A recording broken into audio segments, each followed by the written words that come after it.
Hello everyone, today we'll be covering our first fluid mechanics lesson, which will be Bernoullis equation. So for this lesson I am going to derive and then show you when you would use Bernoullis equation. Well, I guess I can tell you when you're going to use it. You're going to use it whenever you're analyzing a flow along a streamline.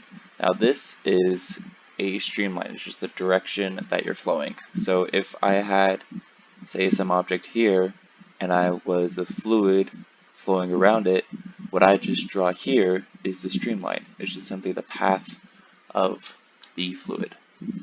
So let's now derive Bernoullis equation. Well, to derive Bernoullis equation, we're going to use the first law of thermodynamics for mass moving. So it's going to be a control volume. This is going to be our control volume, this length of pipe.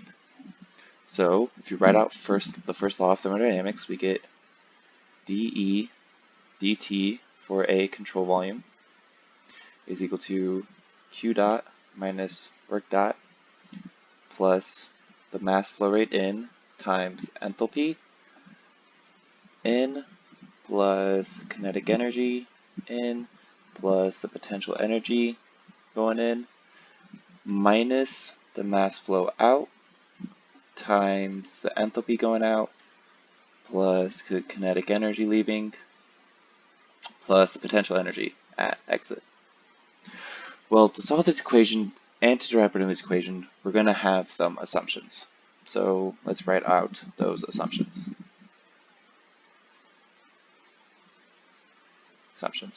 Our first assumption is that this entire system is operating at steady state. That means dE dt is equal to 0. Our control volume is, our control volume is fully developed, so flow is fully developed, and our velocity does not change with time. So our next assumption is that we're going to assume the entire process is adiabatic, which means there is no heat transfer between the fluid and the surroundings. And since we're working on a pipe, as you see, there is no moving parts. Therefore, the fluid is not going to do any work. And then our final assumption is that the density of the fluid is constant. There is no temperature change across the fluid. Therefore, if there's no temperature change, there's no internal energy change. So now we can derive this equation. Well, like I said earlier, steady state, so 0. Adiabatic, so 0. No moving parts, so 0.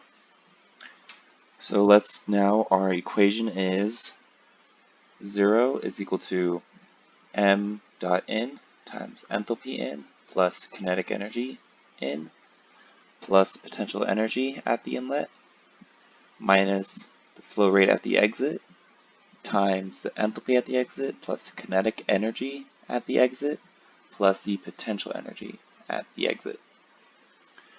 Well, let's set them equal to each other. So we get the mass in at the entrance, enthalpy in at the entrance, plus kinetic energy in at the entrance. Just rewrite this equation, bringing one of them over to the other side, making them equal.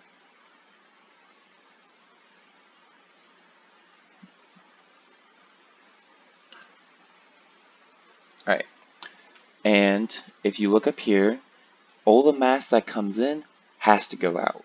And since there is one inlet and one outlet, that means the mass flow rate in of that one inlet has to equal the mass flow rate of the one outlet. So these will cancel out. And then we are left with enthalpy in plus kinetic energy in, which would be 1/2 v squared plus potential energy in, which is z in is equal to enthalpy at the exit plus 1/2 the velocity squared at the exit plus gz of the exit. Now we need to deal with, okay, what about our enthalpy values? What if we're not given them? Well, if you recall from thermodynamics, the enthalpy is equal to the internal energy of the fluid plus the pressure divided by the density. So let's plug that in. We have the internal energy at the entrance plus pressure at the entrance, and density is constant, plus 1/2 VI, or V at the inlet squared, plus GZ at the inlet is equal to internal energy at the exit plus pressure at the exit divided by density plus 1/2 V of the exit squared plus GZ of the exit. Well, if you recall earlier, I said the change in temperature is 0, therefore the change in internal energy is 0, therefore internal energy at the inlet and internal energy at the outlet must be the same. So I am left with this. And if I just multiply the entire equation by density, so I have no fractions, well, besides the 1/2, I get pressure at the inlet plus 1/2 rho VI squared plus rho GZ inlet is equal to pressure at the exit plus 1/2 rho V of the exit squared plus rho GZ at the exit. Now, if you noticed, since I can have the pressure change, I can have the velocity change, and I can have the height change, because I can have a fluid go into like this. This will cause a pressure and velocity change. I can have a pipe go like that. That will cause a height change. Or I can have it where it's a really big pipe, goes up and goes into a really tiny pipe. As you can see, I can have a pressure change, a velocity change, and a height change between the inlet and the outlet. But if they're equal, that means that these two values here and here must be constant. And by that I mean this entire equation. So you can rewrite it as the pressure plus 1/2 the density times the velocity squared plus rho GZI is equal to some constant value. This here is Bernoullis' equation.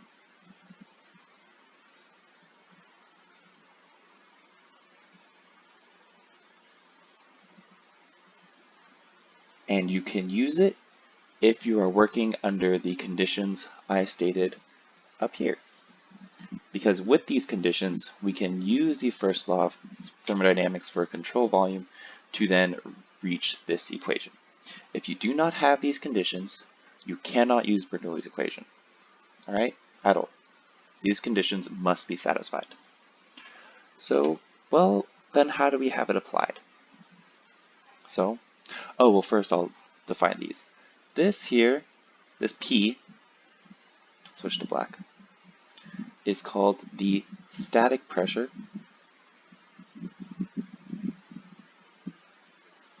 like the atmospheric pressure, for example, is the static pressure.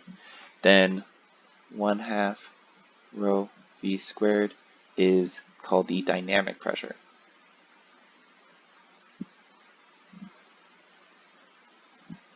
And then rho GZI is just the pressure caused by just the weight of the fluid. So pressure due to fluid weight.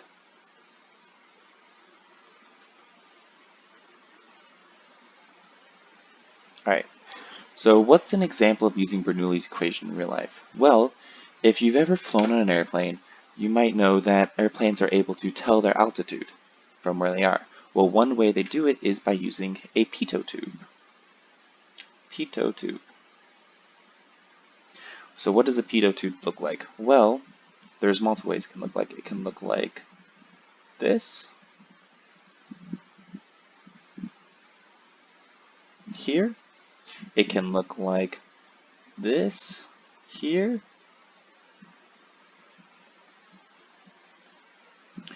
If my drawing decides to cooperate.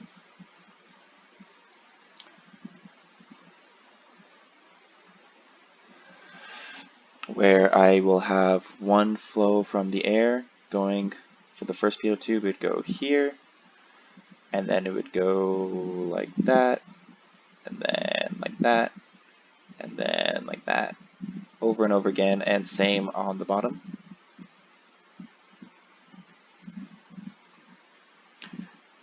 and this would be where you'd have a pressure sensor, for example. And then here, the flow would go like this, in here, and out here. This is flow 4, point 4, point 3, and then you'd have a flow out here from, if this was my point 1, going through here, up here, that'd be point 2.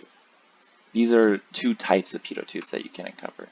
Well, how does this pitot tube works? Well, this pitot tube works under using Bernoullis equation.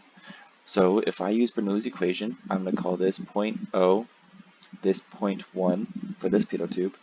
I have the pressure at the origin plus 1/2 rho V naught squared plus rho G Z naught is equal to P1 plus 1/2 rho V1 squared plus rho G Z1. Now if I operate on the assumption that this streamline does not change height, comes in perfectly horizontal, then this is 0 and this is 0 because there's no change in height. And then here, this point 1 is what is referred to as a stagnation point. I'll write it out, point 1, stagnation point. Now, in fluid mechanics, there's a thing called the no-slip condition. And what the no-slip condition is whenever a fluid is going across a surface, that fluid, if it's touching the surface, is moving at whatever speed that surface is moving at. So if I have a plate here and I have some flow going across it, the velocity profile of the fluid will look like this. Let's get a better eraser. We draw that. The velocity profile would look like that, where the velocity gets closer and closer to the actual speed of the fluid here, u naught, while the speed here at the surface of the fluid is 0, is equal to the speed of the fluid. Therefore, if this streamline is, where's my mouse, is touching the surface here at 1, that means this speed here at the stagnation point is 0. So my velocity here goes away. So I am left with the equation of P naught plus 1/2 rho V naught squared is equal to P at 1. So now with this equation, how do I determine the airplane speed? Well, first off, at any given altitude, you know P naught because you know the pressure of the atmosphere at a specific height. That's been well documented. So if you put a pressure sensor here at point 1, you can find out what the pressure is here at point 1 via your pressure sensor, and then using P naught and P1, which are knowns, you can find V naught, where V naught is the speed of the air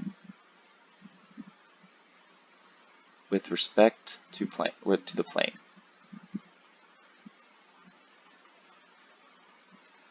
Well, what's important about that?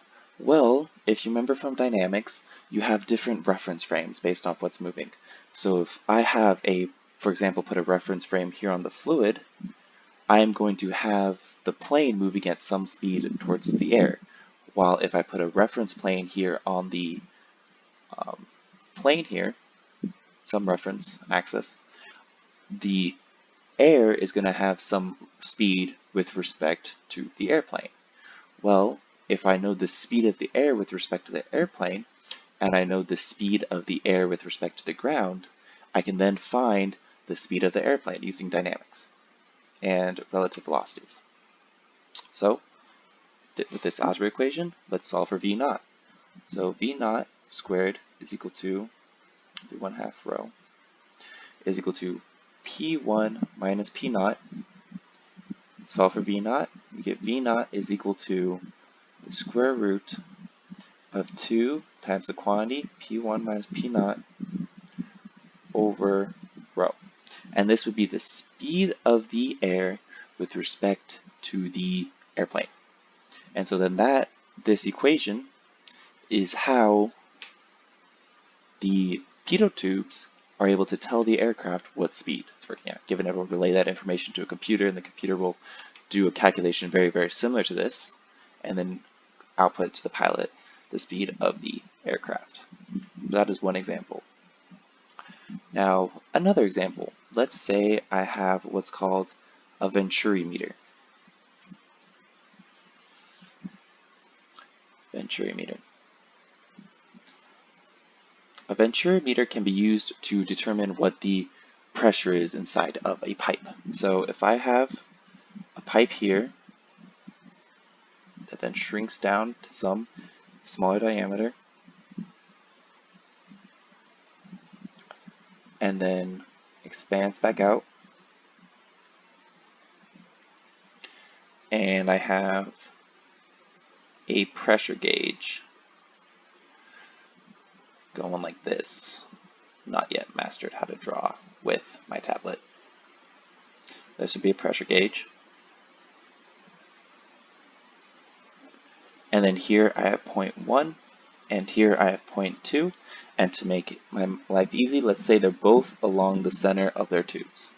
So this Venturi has a small diameter D, and this larger version of the pipe has a larger diameter D. Well, what's the pressure here at 2? What's the pressure gauge going to read? Well, let's do this. Let's apply Bernoullis equation between points 1 and 2. So P1 plus 1/2 rho V1 squared plus rho G Z1 is equal to P2 plus 1/2 rho V2 squared plus rho G Z2. Now, since I said that these two pipes, or these two points are along the center axis of the pipes, then there's no change in height, so that is 0. Now, what about the velocities?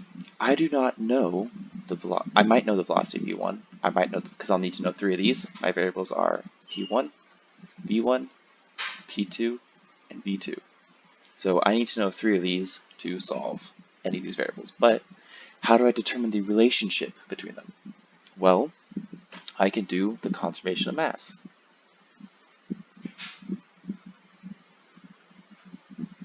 Any water in, or any fluid in, has to be the same fluid coming out, same amount. So m dot in is equal to m dot out. And then if you remember, the mass flow rate is density times volume times area. So I would then have the since the densities are the same, let's plug in the equation. So rho v1 a1 is equal to rho v2 a2. Oh, sorry, this is density times velocity times area, not volume. V is the fluid velocity. That's my bad. So, like I said, densities are constant, so they cancel out. Then the next thing is, let's simplify. Well, I have V1, and I know the area of the pipe here, because if it's let's say it's a circular pipe, because most pipes are circular. Let's say it's a circular pipe. That means A1 is equal to pi d1 squared over 4. A2 would be equal to pi d squared over 4, little d. So then I can plug these in. I get V1 is equal to, skipped a step. Plug it in. I get pi d1 squared over 4 is equal to V2 pi d squared over 4. Pi's cancel out, the 1/4 cancel out, so I get left with V1 d1 squared is equal to V2 d squared. So now with this equation here, I can determine a relationship between V1 and V2. Let's say I am trying to determine the pressure at P2, so just for knowing it, let's say I know P1, I know V1. That's all I know. I only know P1 and V1. That's it. Well, I don't know what V2 is, and I don't know what P2 is. Well, here I have one equation, and up here with Bernoullis, I have a second equation. Two equations, two unknowns, I can solve this system. So let's say let's solve for them both. Let's solve for them both. So V2 is going to equal V1 d1 squared over d squared. That is my velocity at point 2.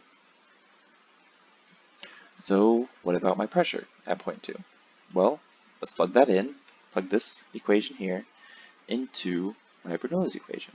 So I have P1 plus 1/2 rho V1 squared is equal to P2 plus 1/2 rho.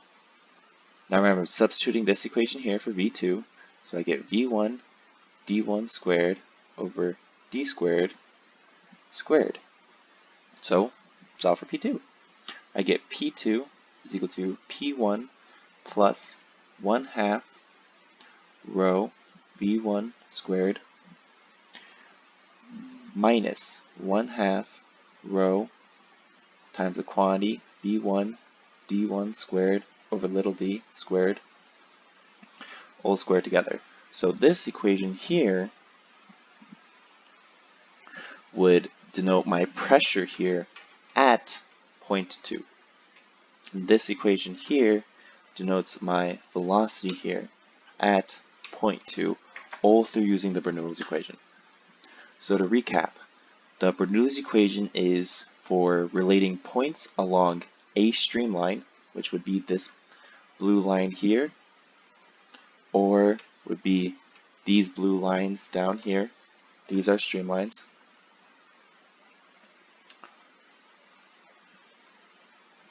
And then you can derive it. There's multiple ways to derive it. I derived the equation using the first law of thermodynamics within relation to a control volume. And I have the assumptions of steady state, adiabatic, and it's a pipe, so there's no moving parts, so work is 0. And I'm saying the pressure is constant and there's no change in temperature of the fluid. With these assumptions, I can solve the first law to derive my Bernoullis equation, which is constant equals some constant along a streamline. And then we solved an example using Pitot tubes and introduced a stagnation point where the velocity of the fluid is 0 when it impacts the surface. And then we did another example of Bernoullis equation with the Venturi meter. Thank you all for joining me tonight. Have a wonderful day.